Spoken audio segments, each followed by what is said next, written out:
Bismillahirrahmanirrahim. Assalamualaikum warahmatullahi wabarakatuh. Saya Nurul Syakira binti Azani, PID 20214 akan menyampaikan ceramah ringkas yang bertajuk Sedekah merupakan amalan yang terpuji. Tahukah kamu apakah kelebihan bersedekah? Sasaran ceramah saya ini adalah untuk semua muslimin dan muslimat yang menonton video saya agar mendapat manfaat daripada perkongsian ini, insya-Allah. Muslimin yang dirahmati Allah, marilah kita meningkatkan ketakwaan kita kepada Allah Subhanahu Wa Taala dengan penuh keyakinan dan keikhlasan dengan melakukan segala suruhannya dan meninggalkan segala larangannya. Mudah-mudahan kita menjadi insan yang beriman dan bertakwa serta selamat di dunia dan selamat di akhirat. Muslimin yang dirahmati Allah sekalian, berapa banyak nikmat Allah Subhanahu Wa Taala yang telah dianugerahkan kepada kita sebagai manusia di atas muka bumi ini, tidak kira ia seorang Muslim maupun tidak, seperti nikmat kesihatan, umur, rezeki, harta kekayaan dan kebahagiaan serta keselamatan, keamanan dan lain-lain. Allah Subhanahu Wa Taala memberikan nikmat-nikmat tersebut sesuatu dengan kehendaknya. Dia tidak pernah mensia-siakan hamba-Nya, terutama sekali apabila hamba-hamba-Nya sentiasa mensyukuri segala kurniaan-Nya.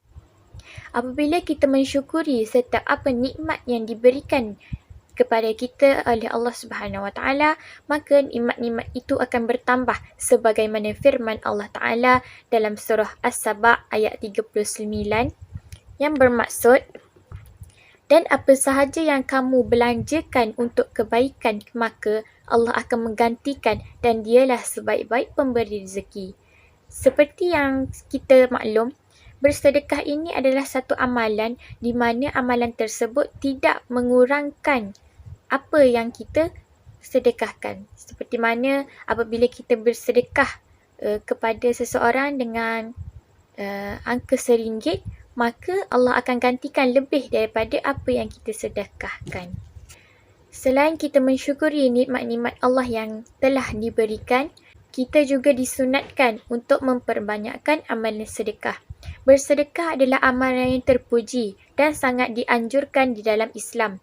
Bersedekah juga mewujudkan keberkatan dalam harta yang dimiliki, menanamkan rasa keinsafan kepada diri manusia, mengeratkan hubungan silaturahim, belas kasihan dan rasa tanggungjawab sesama manusia.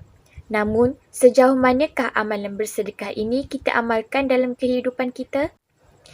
Muslimin yang dirahmati Allah sekalian, ramai orang berangan-angan untuk bersedekah apabila mempunyai harta yang banyak.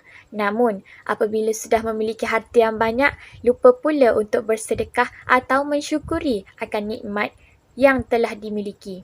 Harta yang banyak sering digunakan untuk kepentingan sendiri sehingga terlupa untuk menggunakan sebagai saham di akhirat kelak. Tahukah kamu, amalan bersedekah ini adalah amalan yang sentiasa mengalir seperti mana lajunya air sungai mengalir. Apabila kita bersedekah, maka seseorang itu akan menimbulkan rasa bahagia dan suka akan kita. Untuk itu, bila kita hendak bersedekah, jangan ditunggu apabila kita sudah mempunyai harta yang banyak, kerana harta yang banyak kadang-kadang membuat hati kita menjadi terlalu sayang kepadanya dan berat pula untuk menghulurkannya. Ingatlah kaum muslimin, harta itu tidak lain hanyalah sebagai perhiasan dan fitnah ataupun ujian Allah Subhanahu Wa Taala untuk menilai sejauh mana kita dapat menggunakannya ke jalan yang diredainya. Janganlah kita berasa ragu tentang keberkatan bersedekah dan janganlah kita asyik mengumpul harta sehingga lupa tanggungjawab kita sebagai seorang hamba kepada penciptanya. Firman Allah Ta'ala dalam surah Al-Munafikun ayat 9 yang bermaksud, wahai orang-orang yang beriman, janganlah harta kamu dan anak-anak kamu melalaikan kamu daripada mengingati Allah, dan sesiapa yang melakukan demikian, maka mereka itu orang-orang yang rugi. Perlu diingat, dalam kita bersedekah, hendaklah disertakan dengan niat yang ikhlas semata-mata kerana Allah. Janganlah kamu mengharap kepada pujian dan sanjungan. Sesungguhnya, Allah telah menjelaskan bahawa setiap amal kebaikan hamba-Nya, sama ada kecil atau besar, banyak atau sedikit, akan tetap diberikan ganjaran yang setimpal. Seterusnya dalam surah Al-Zalzalah ayat 7 hingga 8 yang bermaksud, maka sesiapa yang mengerjakan kebaikan sekalipun seberat zarah, nescaya dia akan melihat ganjarannya, dan siapa mengerjakan kejahatan sekalipun seberat zarah, nescaya dia akan melihat balasannya.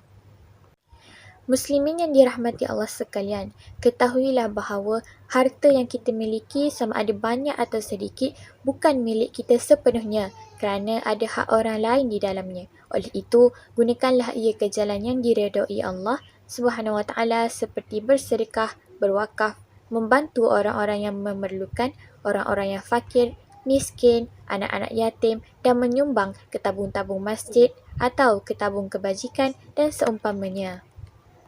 Rezeki yang sedikit tidak semestinya tidak mencukupi atau membuat kita hendak susah dan merana. Begitu juga sebaliknya, harta yang banyak, wang yang banyak tidak semestinya dapat menjamin kebahagiaan di dunia, apatah lagi kebahagiaan di akhirat. Yakinlah bahawa rezeki dan keberkatan di dalamnya adalah anugerah Allah Subhanahu Wa Taala. Yang penting kita tahu bagaimana mensyukurinya dengan mengikut landasan yang dianjurkan dalam agama. Ingin saya kongsikan satu cerita di mana bukti bahawa apabila kita bersedekah, maka harta kita ataupun duit yang kita ada itu tidak akan berkurang. Namun Allah akan menggandakan lagi harta kita. Seperti mana kisah yang pernah berlaku dalam kehidupan saya sendiri ketika saya berumur 15 tahun. Kami perlu menjalankan satu misi di mana perlu mengumpulkan duit sebanyak RM150, namun hanya dibekalkan RM5 sahaja. Tetapi dengan RM5 tersebut kami perlu membeli senaskah buku, kami perlu membelanja makan, dan kami juga perlu membawa pulang duit sebanyak RM150. Ketika dalam perjalanan kami dalam usaha untuk mengumpul wang sebanyak RM150 tersebut, kami telah menjalankan aktiviti basking, meminta sedekah, dan merasai bagaimana periknya kehidupan mereka yang serba kekurangan. Ketika dalam perjalanan kami untuk mengumpul duit tersebut, datanglah seorang budak perempuan di mana dia membawa senaskah Yasin kecil sebesar ni sahaja dan tawarkan kepada kami untuk membelinya. Namun ketika itu kami ragu-ragu, adakah kanak-kanak ini benar ataupun hanya sekadar lakonan sahaja. Namun kami berpegang kepada satu ingatan di mana pernah guru kami berkata, bersedekahlah, sekiranya kamu bersedekah maka Allah akan gantikan lebih lagi daripada apa yang kamu sedekahkan. Ketika itu kami mengikhlaskan apa yang kami berikan kepadanya itu, duit RM5 yang telah dibekalkan kepada kami itu tadi. Dan kami dengan niat, ya Allah ya Tuhanku, andai kata dengan sedekah ini mampu untuk memberikan kami pulangan ataupun ganjaran yang Engkau janjikan, maka kami ikhlaskan.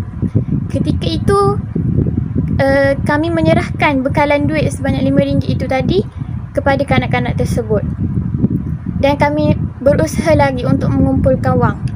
Dan tibalah satu masa kami singgah ke kedai buku untuk membeli senaskah buku untuk menyelesaikan misi kami, dan ketika itulah Allah menunjukkan ataupun menunaikan janjinya terhadap hamba-Nya, di mana apabila kita bersedekah maka Allah akan gandakan harta kita. Ketika itu datang seorang pemuda lelaki dan bertanya, dari mana kamu, sedang buat apa? Jadi kami mengatakan kami sedang membeli buku di sebuah kedai buku untuk menyelesaikan misi kami.